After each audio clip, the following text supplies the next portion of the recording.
Well, I think we're good to go. Good morning, everyone. My name's Chris Dodge. I'm the Deputy Head of Primary. And if we can just go to the next slide, please, Steph and Nikki, I'll introduce yourselves as well. Thank you so much for joining us today. We really appreciate the time you're giving. We are recording this session as well for you to either go back to again, obviously for the benefit of those parents that can't join us today. But as I say, we really appreciate you finding the time to join us. We hope you find this morning's session really, really useful. So as I say, I'm Deputy Head. I oversee teaching and learning in the school, especially in primary. My sort of job is quite strategic in lots of ways, and also I challenge the teachers to reflect on their own teaching and learning as well. So that's why I'm part of this presentation today. In a few minutes, you'll hear from Steph Kirkwood. Steph is the English lead overseeing Key Stage 1, which is the early years up to Year 2, and Steph herself is a Year 2 teacher. And then Nikki Lisick is our English lead for Key Stage 2, so that's Years 3 up to Year 6, and Nikki is a Year 4 teacher. So as I say, you'll be hearing from Steph and Nikki in a few moments, but I'm just going to take you through a first couple of slides, just to give you a sort of an overview of English. Before I do, just to sort of mention, please, first of all, please try and keep your computer on mute, just so we don't get any nasty feedback. But secondly, if you want to use the chat or message function during the presentation, I'll be monitoring that while Steph and Nikki are talking. So if there's any questions I can answer, I'll be happy to do that during the presentation. If not, we'll collate any questions that might need a slightly deeper response, and we'll add that to the presentation before we send it out to all parents. If you do have any questions which don't quite fit into today's presentation, if you can sort of save that and email one of us at the bottom, I'll put those email addresses up again at the end of the presentation. And also, if you have a question which is directly related to your child, it's best to approach the class teacher in the first instance. And again, we can get involved at a later date if required. But other than that, please do join in with the chat. We'd love to hear your thoughts as we go through today's presentation. Thanks. On to the next slide, please. So I just wanted to sort of set the tone really for this session and talk a little bit about the power of literacy in our lives, and the significance of it really, because one of the things we recognise is that working in an international school, our children, our families have similar but also different experiences of literacy through their own school. But they, for the parent schools that they attended as well, and the type of text that you would have access to school and that you enjoy now. So one of the things that we've really thought very carefully about as a staff last year and into this year is thinking about our choice of texts. Think about whether the text, the choice of books we use in the classroom can really appeal to the children's own experiences. So this quote is a nice way of summing up the importance of literacy in people's lives. It's not just about reading and writing, but it's about the relationship between the text and the reader, between the child and the teacher, and between the classroom and the wider community, both the local, regional, and what they call transnational contexts. So when we engage in literacy practices, we're also engaging in acts of identity. Our culture and our beliefs are very important in terms of the literature that we wish to read, and our view of the importance of literacy in our lives. So as I say, it's something we're considering very carefully when we're choosing the text to use for the children. Thank you. On to the next slide, please. Just want to make 3 points on this slide. First thing, research tells us that it's really important that children have a sense of ownership over the books they read. Now, of course, our job as educators and parents is to sort of guide the children and encourage children to try reading a sort of wider range of texts. But we have to be a little bit cautious there, because if we are choosing all the text for the children, then we find they may not engage as much if they had ownership over the process themselves.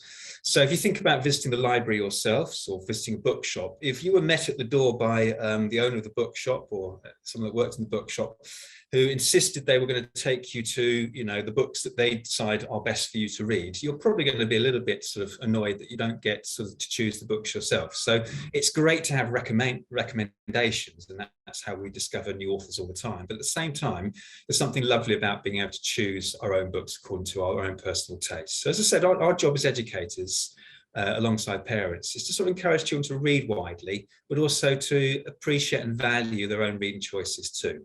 And we know in school that by having that ownership, children really engage very energetically and critically as well. The second point I'd like to make on this is, we know again from research and experience that when children read a text which they haven't seen before, an unfamiliar text, they rely very heavily on their prior knowledge and experiences. So that might be through other books they've read, but it's probably about their own life experiences too. So some children are going to find what we call comprehension tasks. That's when they have to read for meaning, quite challenging if they're reading a text where they can't make those natural links to experience in their own life. So again, it's just something really important to bear in mind, the work we do in the classroom to try and make sure, as I said, the text that we use, particularly if they're brand new texts that children haven't seen before, that we really consider what experiences the children are bringing to their knowledge in order to make sense of what they're reading. And then the last point I want to make on this slide is about writing. Obviously, this workshop is predominantly about writing because we've introduced a brand new approach to writing this year, which Steph and Nikki will talk you through in a few minutes. And this quote sort of sums up very nicely why writing is so important, in particular in primary school, but obviously through the whole school experience for children as well. So we know, of course, that almost all areas of the curriculum are assessed through our writing. So strong writing is one of the keys to academic success. But I think also that's that last sentence there, good writing also gives your child a voice to share their ideas with the world. I think it's a nice way of putting that. I think we know how important social media is in the lives of ourselves, but most importantly, our children moving forward in the world that we live in. So for them to be able to communicate effectively with a wider audience, and of course, quite often an unknown audience with social media, that's an important life skill as well. Thanks. Ready for the next slide. And just the last part for me before I return a little bit later in the presentation, I wanted to sort of highlight the importance that stories have with emotional and moral development as well. Again, when we're choosing books, we choose our texts very carefully, that there are plenty of talking points within the stories. We learn a lot from characters in fiction and also people's lives in non-fiction. So there's plenty of opportunities in our lessons for the children to, again, link their own experiences to something the characters are experiencing as well. And so that's a really important link to our personal social education as well. Okay, that's the short introduction from myself. I'm now going to hand over to Steph Kirkwood, who's going to give you an overview of Key Stage 1 practice. Over to you, Steph. Okay, good morning, everyone. As Chris said, my name is Steph Kirkwood, and I'm the English lead for Key Stage 1. So first of all, looking at phonics, as you know, we follow the Oxford OWL scheme for Read, Write, Ink. And phonics is where the children learn the letter patterns to help them read and spell words. So we have these phonics lessons every single day in Key Stage 1 with regular assessment. So every 6 weeks, approximately, we'll assess the child, and the groups end up being flexible, so they are moving across the groups at the pace of their learning, which works extremely well, and they get a lovely broad range of teachers across the year as well, which is great for their children's learning. And we look at the application of the taught words and the children's written work. So they're able to use it in context, they're able to spell with it, they're able to use it in their writing. So as much as being able to read it, we really would like them to be able to spell these words as well. So continuous practice of these sounds and being able to implement them in their daily lives. And then moving on to reading, again, the children are assessed through the term. It's more of a continuous assessment like phonics, as opposed to like a big assessment test at the end or the start of a term. We do this gradually when we see fit, and to keep the progression going with them all through the year. We have whole class guided reading sessions. So in that we explore meaningful texts that maybe link into their project work, texts that link into some PSHCE, thinking about their kindness and sharing and making sure it's relevant to what's going on in their world around them, so they can relate straight into the novel or story or the non-fiction work that we're looking at. And they will also focus on the discrete skills. Now you'll see down the side here, we have the reading vipers, and we use these throughout Key Stage 1. We have the vocabulary, so they'll look at the different words and their story. They'll be able to have different skills, the inference skills, reading between the line, making predictions, being able to explain, being able to go back to the text and retrieve, and being able to summarize and sequence the events in the story. So it's just really getting as much out of the reading as we can. So the ability to be able to read, but also to understand and comprehend what they're reading. I'm now going to pass you on to Nikki to talk about Key Stage 2. Hello everybody, so my name is Nikki Lisek and I am a Year 4 teacher and I look at the Key Stage 2 subject. And as Steph was saying earlier, with our skills that we cover in Key Stage 2, it's a continuation of the skills that the children have covered in Key Stage 1, where we build upon that phonics knowledge through weekly spelling sessions. So once the children have covered all of the sounds and they are very familiar with using the sounds to spell, we focus more on spelling rules and how that is different and building up on that as we go. And we are also using the Read Write Ink program, but it's the spelling program. With lower Key Stage 2, we have spelling lessons inside the class once a week where we focus on the different spelling rules, which are differentiated based on the ability of the child. And further up in Key Stage 2, the spelling rules and the spelling knowledge is integrated through their English lessons to create a seamless process.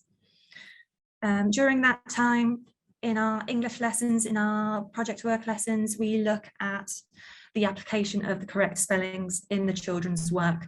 So we make sure that the children apply them, not just in our spelling lessons, but throughout their writing in all of their lessons in order for children to have that secure understanding. With reading, the children are assessed through the term and we cover our reading skills, as Steph mentioned, through our whole class reading sessions, where we focus on comprehension and higher order thinking, where we cover a lot of the critical thinking skills that the children are developing in Key Stage 2. We try to make that link to project work topics where possible, so children see the relevance of their reading, they have that interest and they have that prior knowledge. And also with the children's reading books, once the children are have gone through all of the different levels, they become free readers and it is their opportunity to choose their own reading material from the library. And just a quick note that I wanted to share with you about reading at home. We want to promote reading for pleasure as much as we can in school and also at home. And this is just a little reminder for children to sign their student planners, but I'm sure you're already familiar with this and doing this already. But I just wanted to show you a quick and a small diagram which puts things into perspective for children reading at home. And it just shows just how 20 minutes of reading a day just shows a big change and a big difference to a child that's only reading for 1 minute or 5 minutes a day. So I would encourage, well, we would all encourage children to read as much as possible throughout. And it could be comics, it could be their reading books, it could be a book that they got from their library, but just for them to practice their skills at home, just like we do in school. All right, so now we're going to look at how we teach writing. Now, after trialling the Write stuff in Year 2 and 5 last academic year, we have now implemented this across the whole of the primary school. We've implemented Jane Constantine's The Write Stuff approach. This is where the children explore high-level, rich vocabulary and are taught grammar and context through different writing lessons using our writing rainbow. And we'll talk to you a little bit about that later. It's research informed and practically applies evidence into being able to use effective, best ways of improving the writing and the outcomes that they have at the end of it all. So we're going to cover each of the different parts of it in more detail for you so you have a much better understanding. So we'll look at why we've chosen it. We'll look at the writing rainbow, experience days, narrative and non-fiction, sentence stacking, working walls, and we'll finish with independent writing. So we're just going to go into a little bit of detail each one so you have a clearer, big picture of what it looks like in the classroom. Thank you. So a little bit more about why we chose this approach is firstly the experience lessons, but there's more information going that's going to happen in a little while. So I'll skip that for now. But the main importance of this approach is the high quality modelling in the classroom that is happening for the full session, whether that is coming from a teacher modelling their ideas, going through and thinking out loud through the thinking process, the choice of words, to children sharing their ideas and children also being able to choose other children's ideas, because there is that opportunity where children feel free and they feel confident to share their ideas, share rich vocabulary, and share their sentences. So that is one of the reasons why this approach works so well. It is also very visual. So we have lots of posters, we have lots of, as you can see here on the screen, the writing rainbow, which is a very good tool for children to use that reminds them of the skills that we cover in the lessons. And it's very visual. The children know what the colours mean, the children know what all of the symbols mean, and they link that to a meaning within our learning. It's also vocabulary rich. We have thesaurus thinking time, where the children have lots of opportunities to change and improve their vocabulary. They are always thinking of how to make their work better, which is a really important skill that we want the children to develop.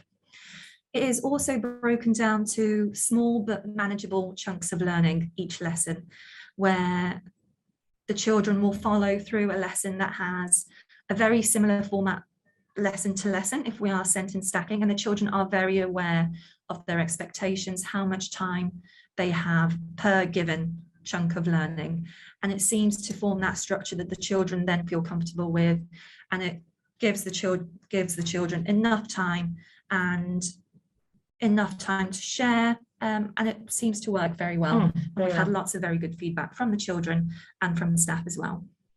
And very importantly, it links to the national curriculum, where the children are covering all of the necessary skills that we need in order to progress with our writing and our reading and our comprehension. All right, so the writing rainbow, we just saw that on the last screen, a little bit bigger for you. As we were saying, it is very visual, and the writing, the rainbow is broken into 3 different parts. We have the fantastics at the top, the grammaristics in the middle, and the boomtastics at the bottom. Now, the fantastics are broken into the 5 senses, and then the feelings, imagining, action, and asking. And these are the lenses that you will see in every piece of writing, everything they read. It's the ones that you'll notice straight away. It's words to describe what they're seeing, words to describe what they're feeling. It's really getting that rich vocabulary out of them. Then we move on to the grammaristics, and these are the lenses that are taken straight from the national curriculum. So this is everything that they need to be knowing for their year group and their stage, whether it's punctuation, spelling, different types of sentence structures, being able to write in paragraphs, making sure they can write in the tense. This is the bit that we focus on for making sure they are achieving what they should be achieving for their age. And then when you move down to the bottom tier of the rainbow, that is the boomtastics. And this revolves around the techniques the writer uses to engage the reader. So that's putting in that little extra bit of spark, I say. So maybe using onomatopoeia, so maybe using bang and thud to really put that effect in their writing. And likewise with alliteration, using two words together to really put it together. So I went a bit blank there because I was trying to think of a good example of alliteration. So can you think of a good example of alliteration off the top of your head right now? The beautiful butterfly. Here you go. Slithering snake. And then using repetition, and it flows up to where we expect them to be by the end of year 6. So obviously onomatopoeia, that's something we would introduce down the key stage 1. Obviously we wouldn't be expecting up at year 1 to be doing puns and personification, but you never know. If they want to use it, they can, but we don't explicitly teach it at that stage. Okay, I'm going to move on to experience days and try and get some participation from you.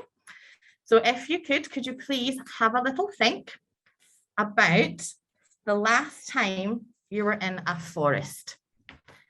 You can close your eyes and do this. Just try and imagine yourself being in a forest. Now, what I want you to do is think about some adjectives to describe things using your senses. So what can you hear? What can you see? What can you smell? And if you think of any, you can jot them down or you can write them in the chat and I'll be able to see them. If you can think of any, just give you 10 seconds to have a think. the last time you were in a forest, if you've ever been in a forest, that is. Tall trees. Thank you so much. Excellent example. Tall trees. Green and wild. Brilliant. Birds chirping. Deep, dense forest. Wow. Cool shade. Awesome. Serene. Awesome. Green and peaceful. Crinkly leaves. Oh, I love that one. Well done. Muddy ground. Relaxing. Yes. Thank you so much, everyone. That was excellent input. Lovely. Now, imagine that you had never, ever been in a forest before, and you're sitting in a classroom and we ask you to do this exact same task. You wouldn't feel very confident. You wouldn't really feel the words, you wouldn't have that vocabulary there to be able to use. So this is where our experience days come into play. We make sure the children are fully immersed in an experience that gives them opportunities to have those vocabulary and get that word. For example, in year 2, where we're doing a Little Red Riding Hood and we're using the forest and thinking of words about being in the forest, we decorated the whole classroom. So we had leaves hanging down, we had picture stimulus around the room.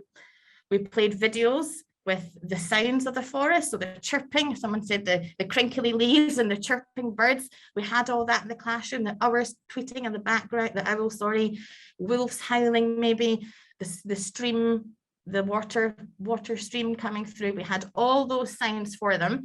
We had scents, so we had the humidifier, sorry, in the classroom with the pine leaf scent coming out, and you could even take them for a walk outside to experience being around trees. And from that, we get as much vocabulary out of them as we possibly can, so they are ready to go on to the next part of our learning and doing the writing the story with that already preloaded vocabulary for them to be able to use.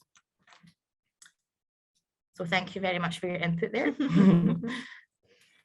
Thank you. So talking briefly about the narrative maps that the children are very familiar with as we follow this approach as a whole class, you will see it looks sort of like a map where there's footsteps in between what we call a plot point. So at the center of a narrative map is the character that we focus on. During our writing, we talk about their feelings, what they see, what they can smell, and the character is central to our writing. And each circle represents a sentence stacking lesson that we cover different skills, and we focus on different parts of writing, from the writing rainbow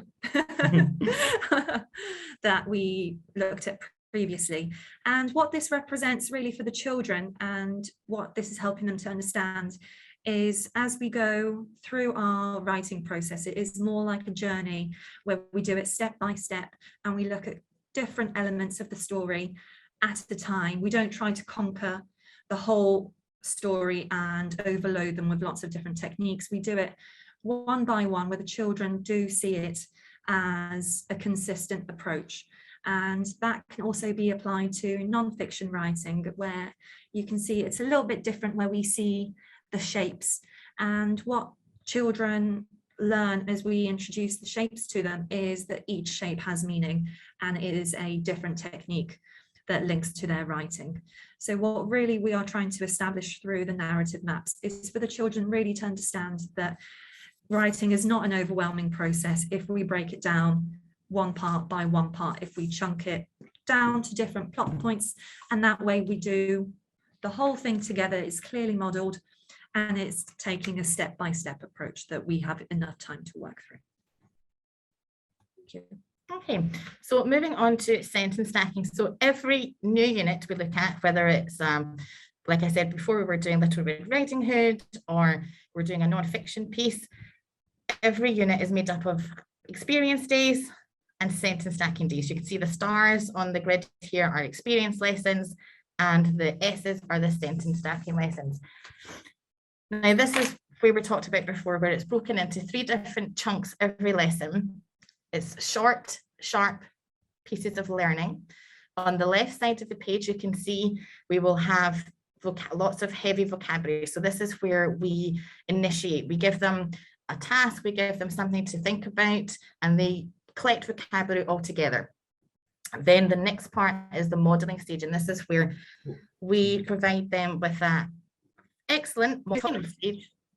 And the final stage on the right side of the page is where they are able to write their sentence based on what we have modeled to them. Now, the bonus of doing this is every single person in the class can access this. We can, because it's small, because it's manageable, everyone can access it. We can look at challenging them at this point as well, so they're able to really go for it and change the sentence that we've modeled and add in all those extra vocabulary, extra parts. Likewise, we're able to take it back down, provide some children with vocabulary so they have more of a structure to their and help to enable them to be able to write their sentences. At this part as well, we have a lot of sharing. We share a lot with each other. We share the vocabulary, we share our sentences, and we really applaud and celebrate amazing sentences the children come up with. And that is probably their favorite part of the lesson, is being able to show off, I suppose, and share. And these sentences get then displayed on the wall.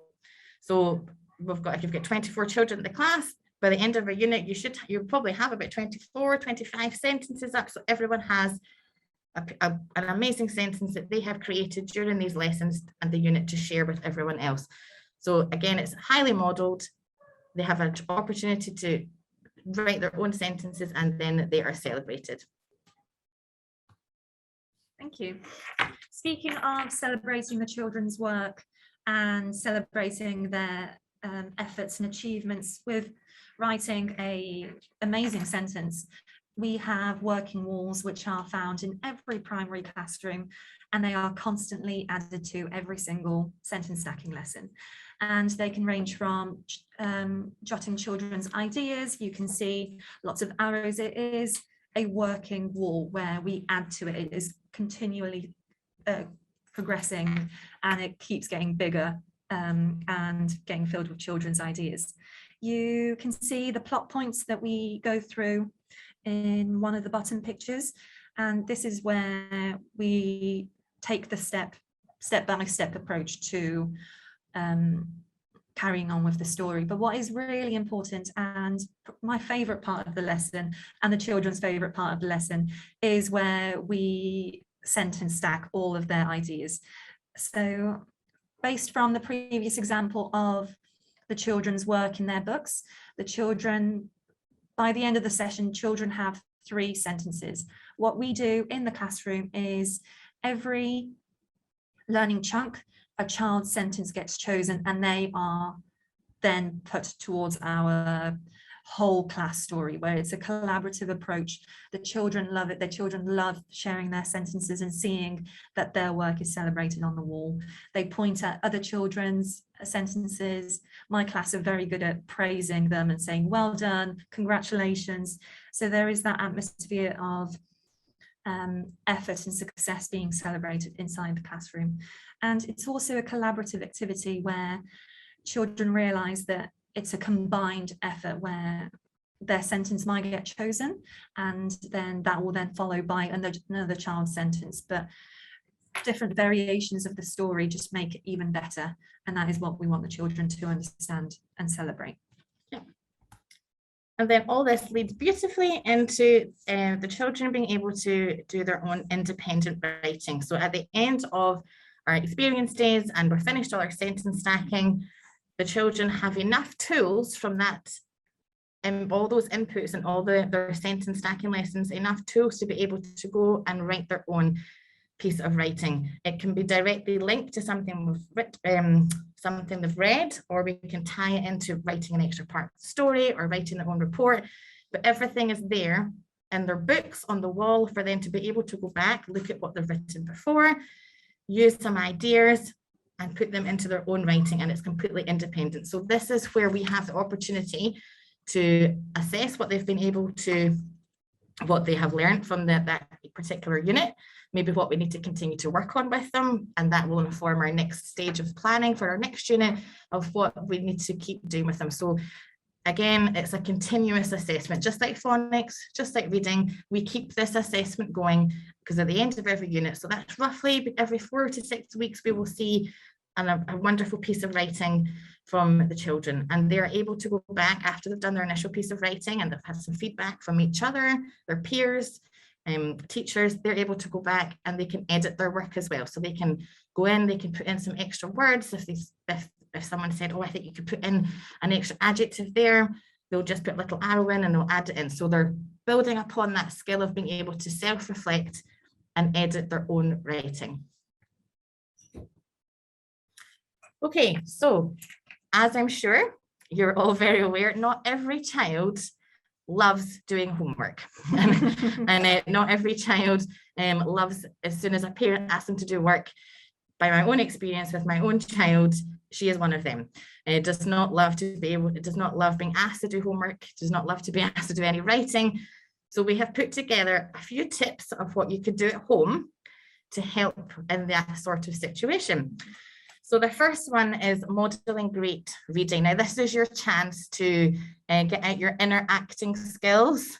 I'm sure we all have them. Put on those funny voices and make some lovely memories, to be honest, with your child reading that story. I think that's moments that you cherish, but at the same time, you're modeling how to read them. So it's not only a time for making lovely memories, it's a time for really showing them what good reading is. So they're having that lovely time as well as learning.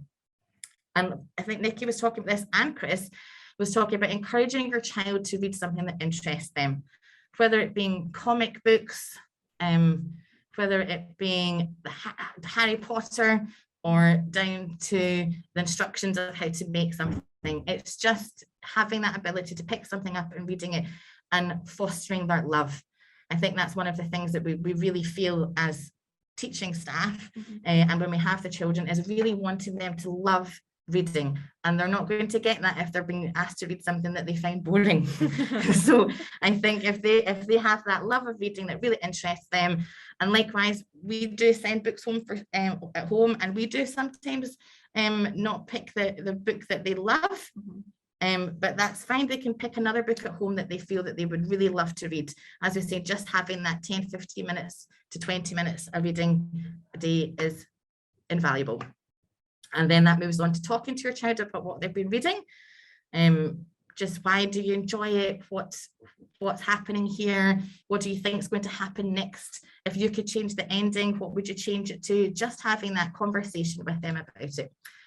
And then writing for a purpose. Now, again, as I said, having a child who doesn't love to do homework at home, this is a way of trying to get them to do something that they don't realize they're writing. So I asked my daughter to do thank you cards over Christmas, and that was a way of getting her to doing some writing. She was practicing the skills, she was practicing everything, but it wasn't it was for a purpose. She was a reason to her having to write, as opposed to asking her just to write a story when she's at home. So it's just as many ways as you can to get them. It could be writing letters to people. I know we're all very much into video calling right now, but we shouldn't be losing that art of letter writing. So writing letters to grandparents at home, just anything that you can do to harness that love of writing and keep it going. Thank you. So another way that you could help your child at home would be just to encourage descriptive vocabulary. Just keep that language-rich vocabulary in as many parts of your daily routine as you can. Just having conversations with your children, just using as much descriptive detail. So if you're sitting at the dinner table and you're saying, perhaps not even to the children, but as a whole family conversation of passing the food and talking about the food, describing how delicious, maybe scrumptious the food is. It might depend on the day. But just having that vocabulary that the children might not necessarily use at first, but they'll have that exposure to. Also, rehearsing is a really good way of gathering ideas for the children. And this helps children to practice envisioning what they are going to say before writing it down. And to a lot of children, this is a very important skill, where sometimes they might find it a little bit too overwhelming with writing down their ideas if what they are thinking about hasn't properly formed yet. So just asking them, how will your story go? How will it start? What's the first sentence that we're going to write? And then what will come next? So taking that step-by-step approach to writing and forming ideas, just like we do in the classroom, but at home as well. That really helps the children to just see it as a step-by-step process and not just the task of writing a story, which might be beneficial to them. And we're sure that you're looking for lots of resources to help you. We've just given you lots of tips and spoken about them, but sometimes parents do just want some more practical things and things that they can rely on in terms of asking children questions in order to support the children's learning at home. So we have created a folder full of resources for you to use at home that we hope is of some benefit to you. It is split by Key Stage 1 and Key Stage 2 ability, just because they vary in skills. And they are also split into reading, writing, phonics, and spelling help. So we encourage you to have a look through that folder. I hope that there's something in there that you will find useful. There's activities that you can go through with the children, where perhaps in Key Stage 1 it is different ways of helping the children with spelling and different fun activities, but more for Key Stage 2 it is, as you can see on the screen here, proofreading activity, where the children will have to find the mistake first and then correct it. So that is all found on the link here, which will be shared with you. We just ask you to use your child's Dovercourt email address in order to have permission to view the files, as it is through a restricted file sharing. So your child's email address will be able to access that folder. But I think that's it from now in regards to resources. Oh, sorry. And we'll pass you on to Chris for a little reflection of the session. Thanks, Nikki, and thanks, Steph. It's been really helpful. So what we do with our teachers at the end of a training session, we always ask them to just reflect on what we've talked about together. So we'd like to try it with yourselves as well, if you don't mind. So thinking about that last slide in particular, just take a moment to reflect on what your own takeaways, as we often call them, things that you're going to sort of really reflect on after the session, things that you might do a little bit more of at home, or things that you might even do a little bit less of. Another way of looking at it is thinking about what you've learned that's new today, new learning. And if you feel comfortable, please do share in the chat. We'd love to read your ideas and messages, but that's entirely up to you.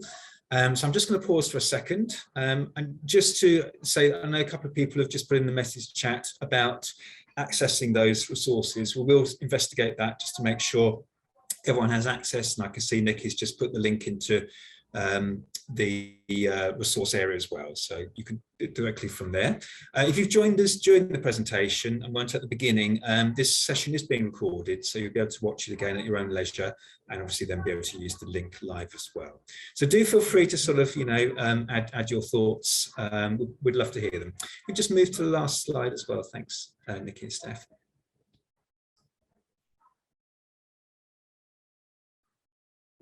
That's it.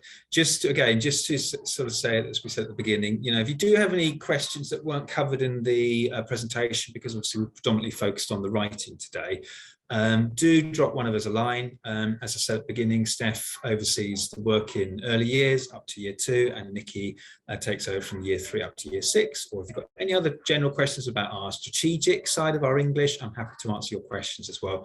And my email is at the bottom there. So other than that, thank you so much for spending the time to join us this morning. We hope you found it really informative and useful. In an ideal situation, we'd love to have you in school experiencing some of these lessons yourself. But when Steph taught you through the experience lesson, I hope you got a sense of what it will feel like in the classroom for your child. But who knows, maybe this time next year we'll be in school together and you can experience the whole range of activities as your child would do. Other than that, thank you so much for joining us, and we look forward to hearing from you soon. Thank you.